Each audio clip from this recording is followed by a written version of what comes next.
വാ തുറന്നാൽ പച്ചക്കള്ളവും പൊള്ളത്തരവും വർഗീയതയും മാത്രം പുലമ്പുന്ന, പിണറായി വിരുദ്ധതയ്ക്കു വേണ്ടി മാത്രം സംസാരിക്കാൻ വാ തുറക്കുന്ന വി.ഡി. സതീശൻ. അങ്ങനെ പറഞ്ഞാൽ മനസ്സിലാകില്ല, പറവൂർ സവർക്കർ എന്ന് തന്നെ പറയണം.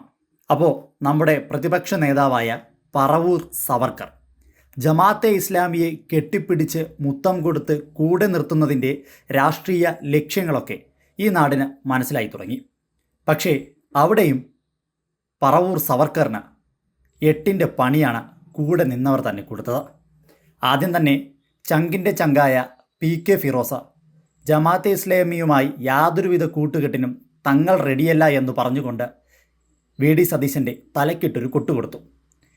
അതിനുശേഷം ഭയ്യ ഭയ്യ ആയിട്ട് നടന്ന മുസ്ലിം ലീഗിൻ്റെ പി.കെ. കുഞ്ഞാലിക്കുട്ടിയും ഇപ്പോൾ പറയുന്നു, ജമാഅത്തെ ഇസ്ലാമി എന്ന് പറയുന്ന വർഗീയ വിഷങ്ങളെ ഞങ്ങളെ കൂടെ അടുപ്പിക്കുകയില്ല എന്ന്. അപ്പോൾ ആദ്യം ആ പ്രതികരണം ഒന്ന് കേൾക്കാം. ഞങ്ങൾ ഇതിനെക്കുറിച്ച് ഒരേ അഭിപ്രായമാണ്. ഈ ജമാഅത്തെ ഇസ്ലാമി എന്ന സംഘടനയുടെ പിന്തുണ ഞങ്ങൾക്ക് ആവശ്യമില്ല. അപ്പോൾ അതുകൊണ്ട് തന്നെ ജമാഅത്തെ ഇസ്ലാമി എന്ന സംഘടനയുടെ പിന്തുണ ഞങ്ങൾക്ക് ആവശ്യമില്ല.